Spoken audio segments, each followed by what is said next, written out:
வணக்கம். மீண்டும் மணிப்பேச்சில் உங்களெல்லாம் சந்திப்பதில் எனக்கு மிக்க மகிழ்ச்சி. நியூஸ் எல்லாம் ட்ரம்ப்பு, ட்ரம்ப்பெல்லாம் நியூஸு. பாகவதர் போடுவது பட்டுக்குள்ளான்னு நம்ம கேட்டிருக்கிறோம். பாகவதர் கோவத்துல ருத்ர தாண்டவம் ஆடிட்டு இருக்கிறாரு. ஈரான் மேல குண்டு போடுவேன், போடுவேன்னு மிரட்டுறாரு. குண்ட மேல போடுவாருங்கிற பயத்துல தங்கம் எகிறி எங்கேயோ போயிடுச்சு. 14,860 22 கேரட் கோல்டு. 24 carat gold 16,211. அதாவது 15,000 தாண்டிடுச்சு 22 கேரட் கோல்டு. 16,000 அப்படின்னு பார்த்தீங்கன்னா 17,000 தாண்டிடுச்சு 24 carat gold. Upper end of the ரேஞ்சில் இருக்குது. குண்டு போட்டார்னா இன்னும் கொஞ்சம் ஏறுறதுக்கு வாய்ப்பு. ஆனால் ரூபா 90.72ல் இருக்குது. கஷ்டப்பட்டு ஆர்பிஐ பிடிச்சி வச்சுருக்கான். வெள்ளி விலை ஏறி இருக்குங்கிறாங்க. பார்த்துக்கங்க. விற்கிற விலையை முதல்ல கேட்டுட்டு அப்புறம் வாங்குங்க. ஓவராலாக மார்க்கெட் நம்மளுக்கு ரொம்ப நல்லா இருக்குது. ஸோ நம்மளோட கோல்டு கால் சூப்பர். இப்போ அடுத்தது நம்ம ட்ரம்ப் பாகவதரோட நீலைகள். ட்ரம்ப் பாகவதர் என்ன சொல்கிறாருன்னா, சுப்ரீம் கோர்ட் என்ன சொல்லுது, நான் என்ன கேட்குறது. முதல்ல ஒரு 10% டேரிஃப் போட்டார். இப்போ 15% டேரிஃப் போட்டிருக்கிறாரு. எல்லார்ட்டும் என்ன சொல்கிறாரு, சட்ட புஸ்தகத்தை எல்லாத்தையும் திருப்பி புரட்டி பாருங்க. ஏதாவது ஒன்று கொண்டு வந்து திரும்பி டேரிஃபை நான் போடுவேன் அப்படின்னு சொல்லுங்கங்கிறாரு. இந்த 15% டேரிஃப் செல்லாதுன்னு சில பேர் சொல்கிறாங்க. சில நாடுகள் என்ன சொல்லுது, சுப்ரீம் கோர்ட் சொன்னதை கேளியாங்கிறது. ஸோ ஆக மொத்தம் டோட்டலாக ட்ரேடே கன்ஃபியூஷனில் இருக்குது. கஸ்டம்ஸ் இப்போ டேரிஃப் போடுறத நிறுத்திட்டாங்க. போட்ட டேரிஃப் காசெல்லாம் திரும்பி எடு, வாங்கின டேரிஃபை திரும்பி கக்கு அப்படின்னு சொல்கிறான். கார்ப்பரேட்ஸும் இம்போர்ட் பண்ணவன் தான். ஆனால் மெட்டீரியல் வாங்கினவன் காசு ஆல்ரெடி கொடுத்துருப்பான். அப்போ இந்த காசு எப்படி எண்ட் யூஸருக்கு போகுமா, இல்லை கார்ப்பரேட்டு நிற்குமான்னு தெரியல. அதனால் இது டோட்டல் கன்ஃபியூஷனு. இதில் என்ன நியூஸ்னால், காமர்ஸ் செக்ரட்டரியில் என்ன பண்ணியிருக்கிறாருன்னா, இந்த சைடில் ட்ரம்ப் பாகவதற்குள்ளா போட்டுக்கிட்டே இருந்திருக்காரு அவர். அந்த சைடில் என்ன பண்ணியிருக்காரு, இந்த டாரிஃப் கட்டினாங்கல்ல, அவங்களுக்கெல்லாம் பாண்டை விற்றுருக்காங்க. வருமா வராதான்னு அதை ஒரு டிஸ்கவுண்ட்டில் வாங்கியிருக்கிறாரு. அதாவது ஒரு $100 பாண்டை 30 சென்ட் 40 சென்ட்டுக்கு வாங்கியிருக்கிறாரு. இப்போ சுப்ரீம் தீர்ப்பு இவர் ஃபேவரில் வந்தோன்னா அது 80-90ன்னு போயிடுச்சு. குப்புன்னு ஒரு காசு. இந்த சைடில் ட்ரம்ப்புக்கு ஜால்ரா, அந்த சைடு ட்ரம்ப்பு சுப்ரீம் கோர்ட்டில் தோற்றுருவாருன்னு பெட்டு. அதில் அவர் பே ஆஃப் ஆகிடுச்சு. அவர் வேறு குசியில் இருக்கிறாரு. ஸோ இந்த காமர்ஸ் செக்ரட்டரி இப்படி காசு பண்ணிட்டு இருக்கிறாங்க. அமெரிக்காவில் ஒரு சைடு மினிஸ்டர் இப்படி காசு பண்ணினே இருப்பான். அகென்ஸ்ட் தி கவர்மெண்ட் பெட் பண்ணிட்டுங்கிறத நீங்கள் புரிஞ்சுக்கணும். இப்போ யூரோப்பியன் யூனியன் புஷ் பண்ணுறாங்க. இந்தியாவை பொறுத்த வரைக்கும் ட்ரம்ப் என்ன சொல்லிட்டாருன்னா, சரண்டர் நரேந்தர் அப்படிங்கிறத சொல்லிட்டாரு. அப்படின்னா என்னென்னா, உங்களுக்கு 18% தான் டேரிஃபு. அமெரிக்காவுக்கு டேரிஃப் கிடையாது. அக்ரிகல்ச்சரல் குட்ஸை நாங்கள் எவ்வளோ வேணால் இறக்கிப்போம். இதுதான் பேசிக் டீலோட ஃப்ரேம் ஒர்க்குன்னு அவர் சொல்லியிருக்கிறாரு. சுப்ரீம் கோர்ட் ரூலிங்கை பார்த்துட்டு நம்ம பசங்க இதுதான் சான்ஸுன்னு, இதெல்லாம் நாங்கள் டீப்பாக ஸ்டடி பண்ணணும், இப்போதைக்கு நோ டீல் அப்படின்னு சொல்லி நம்ம ஆளுங்களும் பிளேனில் ஏறி ஓடி வந்துட்டாங்க. அப்போ இத்தனை நாளாக டிவி டிபேட்டில் நம்மளை கத்தினதெல்லாம் வீணாக போயிடுச்சு. ட்ரேட் டீலே கிடையாது. அதனால் என்ன ஆகுங்கிறத பொறுத்திருந்து தான் பார்க்கணும். இப்போதைக்கு அன்சர்டினிட்டி கண்டினியூஸு. இன்றைக்கி இதுதான் முதல்ல ட்ரம்ப் பாகவதர் நியூஸு. குண்டு போட்டார்னா கோல்டு இன்னும் ஏறும். இன்றைக்கி முக்கிய செய்திகளை பார்ப்போம். நம்மளோட ஐடிஎஃப்சி ஃபர்ஸ்ட் பேங்க்கு, என்னோட ஒன் ஆஃப் மை ஃபேவரட் பேங்க்கில் 4 எம்ப்ளாயியும் ஹரியானா கவர்மெண்ட் எம்ப்ளாயீஸ் சேர்ந்து 590 கோடி அம்பேல்னு அடிச்சிட்டாங்க. அதான் அவங்களே செக் புக் ரெடி பண்ணி, அவங்களே இன்ஸ்ட்ருமெண்ட் ரெடி பண்ணி பணத்தை தேர்ட் பார்ட்டி அக்கௌண்ட்டுக்கு ட்ரான்ஸ்ஃபர் பண்ணிட்டாங்க. வைத்தியநாதன் எக்கனாமிக் டைம்ஸில் இன்டர்வியூ கொடுத்து 590 கோடி நாங்கள் ஆல்ரெடி லாஸுக்கு ப்ரொவைட் பண்ணிட்டோம். எங்களுதுலேயே ஒரு 4 எம்ப்ளாயீஸும் தேர்ட் பார்ட்டிஸும் இன்வால்வ் ஆகி ஏமாற்றிருக்காங்க. நாங்கள் ரிகன்சைல் பண்ணுறது தான் டிஃப்ரென்ஸ் கண்டுபிடிச்சோம். இது ஒன் ஆஃப் இன்சிடென்ட் சண்டிகரில் அப்படின்னு சொல்லியிருக்கிறாரு. இதில் ஏதாவது அமௌண்ட் ரிக்கவர் ஆகிறதுக்கும் வாய்ப்பு இருக்குது. இந்த தேர்ட் பார்ட்டி அக்கௌண்ட் எங்கெல்லாம் ட்ரான்ஸ்ஃபர் இருக்கோ, எங்கெல்லாம் பணம் இருக்கோ அங்கெல்லாம் லீட் மார்க் பண்ணியிருக்காங்க. போலீஸ் கேஸ் ஆகும். இந்த எவ்வளோ ரிக்கவரி கிளாபேக் பண்ண முடியுது பார்க்கணும். ஆனால் இப்போதைக்கு அப்படியே இருந்தால் ஒரு குவார்ட்டர் ப்ராஃபிட்டு காலி. ஒரு குவார்ட்டர் 470 கோடி ரூபா ப்ராஃபிட்டு அப்படியே அவுட்டு இன்றைக்கி. இன்ஃபேக்ட் ஒரு quarter plus 15 days 20 days profit out. Market திறந்தோன்னா ஃபஸ்ட்டு ஒரு 10% அடித்தான். உடனே திறந்தான், திரும்பி 5% அடித்தான். திரும்பி தொடர்ந்தான் 5% அடித்தான். அங்கேயே மார்க்கெட் நின்று அங்கேயே மெதுவாக ஏறிட்டுருக்கு. இது வந்து எனக்கு வாரன் பஃபட்டோட American Express salad oil deal மாதிரி ஞாபகம் வந்துச்சு. அமெரிக்கன் எக்ஸ்பிரஸில் சாலட் ஆயில்ஸ் கான்ட்ரவர்சின்னு நீங்கள் போய் வாரன் பஃபட் பார்த்தீங்கன்னா இதே மாதிரி தான் பேங்க் ஏமாந்து பேங்க் திவாலாயிடுமோ அப்படிங்கிற பயம் இருந்தாங்க. வைத்தியநாதன் நீங்கள் வந்து பேங்க்கெல்லாம் திவால் ஆகுது, எங்களுக்கு நிறைய கேபிட்டல் இருக்குதுன்னு சொல்லியிருக்கிறாரு. அது மாதிரி அதனால் இப்போ புக் வேல்யூ கீழே போகிறதுக்கு வாய்ப்புகள் பிரகாசமாக இருக்குது. இது மாதிரி க்ரைசிஸில் கன்சிடர் பண்ணுறதுக்கு அரிய ஆப்பர்ச்சுனிட்டி கன்சிடர் பண்ணால் உங்களுக்கு. அதனால் ஹாக்கியை தூக்குங்க. நம்ம 27லேருந்து கன்சிடர் பண்ண சொன்னோம், 58 கன்சிடர் பண்ண சொன்னோம்.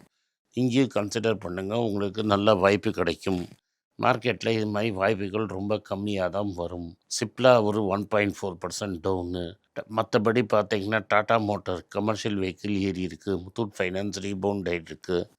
தங்கமயில் ஏறி இருக்குது. இன்ஃபோசிஸ் அடி.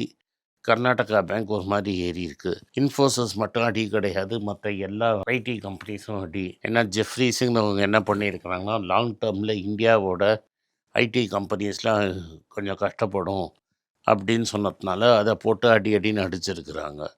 ஐடிஎஃப்சி பேங்கை பற்றி உங்களுக்கு ஃபுல்லாக நியூஸ் கொடுத்துட்டேன். இப்போ கோல்டோட ரேலி இன்னும் எக்ஸ்டெண்ட் ஆகும் அப்படின்னு ஃபீல் பண்ணுறாங்க. குண்டு போட்டால் டெஃபினட்டாக இன்க்ரீஸ் ஆகும், இல்லாட்ட இப்படியே இருக்கும். இன்னும் விண்டோக்குள்ளே தான் இருக்குது. கெவின் வாட்ச் வந்தப்புறம் தான் அது இன்னும் 2 ஏறத்துக்கு வாய்ப்பு பிரகாசமாக இருக்குது. வெள்ளியை நம்பாதீங்க, மாட்டினீங்கன்னா மாப்பிள்ளை மாணிக்கம் மாட்டினன்னு பிடிச்சிருவாங்க. கேர்ஃபுல்லாக இருந்துக்கோங்க. டாடா பஞ்ச் இவி லான்ச் பண்ணியிருக்காங்க ஃபேஸ் லிஃப்டோட. ஃபார் த ஃபஸ்ட் டைம் பென்ஸில் காப்பி அடிச்சு இவங்களும் பேட்ரி ஆஸ் அ சர்வீஸும் தனி நம்பரும் பேட்டரியும் சேர்த்து ஒன்று கொடுத்துருக்குறாங்க. With battery as a service 6.69 ஏதோ காஸ்ட்டு. பேட்டரியோட சேர்த்தா நியர்லி 10 lakhs வருது. அதனால் இவங்களும் ஜேஎஸ்டபிள்யூவோட சேர்த்து கம்பீட் பண்ணுறாங்க. இந்த லோ காஸ்ட்டு புஷ் கொண்டு போகிறாங்க. இது டெஃபினட்டாக சக்ஸஸ்ஃபுல்லாக இருக்கும்னு அவங்க ஃபீல் பண்ணுறாங்க. டிவிஎஸ் என்ன சொல்கிறாங்க, 8 to 9% லாங் டேர்ம் க்ரோத்து 2 வீலரில் இருக்கும், எஸ்பெஷலி எலக்ட்ரிக் வெஹிக்கிள்ஸில் இருக்கும் அப்படின்னு டிவிஎஸ் பெட்டு கட்டுறாங்க. ரெட்டி காரு என்ன சொல்கிறாருன்னா, பயோசிமிலரில் பெருசாக நாங்கள் காசை போட்டிருக்கிறோம், எங்களுக்கு லாங் டேர்மில் அது பெனிஃபிட் வரும்னு. இண்டஸ்இண்ட் பேங்க் என்ன சொல்கிறாங்க, இப்போ வந்து அந்த 90 வயசு தாத்தாக்கு 100 வருஷம் பாலிசி விற்றாங்கல்ல, ஒரு பப்ளிக் செக்டர் பேங்க் அம்மையார் கடியில் இருக்கிறது. அதனால் இப்போ ஆர்பிஐ வந்து இது மாதிரி கிராஸ் செல்லிங் எல்லாம் ரீசன்லாம் டஃப் பண்ணிட்டாங்க. இது ஒரு வெல்கம் டிசிஷனு. லாங் டேர்மில் இது பேங்க்கை க்ளீன் பண்ணணுன்னு இண்டஸ்இண்ட் பேங்க் தலைவர் ஜால்ரா போட்டிருக்கிறாரு. நம்மளுக்கு இண்டஸ்இண்ட் பேங்க் மாதிரி ஹெச்டிஎஃப்சியும் ஒரு பெரிய அரிய வாய்ப்பை கொடுத்துருக்குது. ஹெச்சிஎல் என்ன சொல்கிறாங்கன்னா, எங்களுக்கு ஆல்ரெடி இண்டஸ்ட்ரியலாக நாலேஜ் இருந்தது, நாங்கள் கம்ப்யூட்டர்லாம் பண்ணிகிட்டு இருந்தோம், அதால் இண்டஸ்ட்ரியல் டிசைனில் நாங்கள் கான்சன்ட்ரேட் பண்ணதுனால டிஸ்பிளே சிப்ஸில் நாங்கள் பண்ணுறதுக்கு ரெடியாக இருக்கோம், நியர்லி 25% மார்க்கெட் ஷேரை பிடிச்சிருவோன்னு சொல்லியிருக்கிறாங்க. அதுக்கப்புறம் என்ன சொல்கிறாங்க, இந்தியாவில் வந்து டெரிவேட்டிவ்ஸ் ட்ரேடிங்கை குறைக்கணும்னு கவர்மெண்ட்டே சொல்லுதுங்கிறாங்க. அதனால் ஆர்பிஐ வந்து காசு கொடுக்கறத கம்மி பண்ணுங்கன்னு சொல்லியிருக்காங்க. ரோட்டில் போகிறவங்கலாம் பெட்டு கட்ட முடியாதுங்கிறத கிளியராக சொல்லிட்டாங்க. இப்போ யூஎஸும் யூரோப்பியன் யூனியனும் ஒரு அக்ரிமெண்ட்டு கண்டினியூ ஆனோம். சும்மா டெய்லி ஒரு டேரிஃப் சொல்லிட்டு இருந்தால் எங்களால் ஆப்ரேட் பண்ண முடியாதுன்னு தெளிவாக சொல்லிவிட்டாங்க. ஓவராலாக மார்க்கெட்டு இன்னைக்கு கார்த்தால 172 பாயிண்ட் +ல் ஓப்பன் ஆச்சு. ஆஹா, மேலே ஏறப்போகுதுரா, ஏதோ மார்க்கெட்டுக்கு விஷயம் தெரியுதுரா, நம்மளுக்கு தெரியாத விஷயம் அதுக்கு தெரியுதுன்னு பார்த்தா உடனே பேங்க் நிஃப்டி கொஞ்ச நேரத்தில் நெகட்டிவ் ஆகி கொஞ்சம் கொஞ்சமாக பலூன்னு காற்று போகிற மாதிரி இறங்கி நான் பேசும்போது 85 பாயிண்ட் +ல் ட்ரேட் ஆகிட்டு இருந்தது. ஓவராலாக நம்மளுக்கு இன்றைக்கி இண்டஸ்இண்ட் பேங்க்கு நியூஸை பார்த்தபோது நம்ம கன்சிடர் பண்ணது நல்லா ப்ராஃபிட்டபுளாக இருந்தது. அதே மாதிரி நீங்கள் வந்து நம்மளோட ஐடி ஸ்டாக்ஸும் அதுக்கப்புறமா வந்து 1, 2 மற்ற ஃபார்மா ஸ்டாக்ஸையும் கன்சிடர் பண்ணால் உங்களுக்கு நல்லதாக இருக்கும். இதெல்லாம் டாலர் டிபெண்ட்டு, எப்படியாவது எக்ஸ்போர்ட் பண்ணிவிடுவான். ஜெம்ஸ் அண்ட் ஜுவல்லரிஸ் பற்றி சைலண்ட்டாக இருக்காங்க, அது 0% டேரிஃபில் இருக்கான்னு பார்க்கணும். ஸோ இதெல்லாம் ஹெச்எஸ்ஐ கோடெல்லாம் படித்து எல்லாம் கிளியராக தெரியறதுக்கு இன்னும் 2-3 ட்ரேடிங் செஷன் ஆகும்.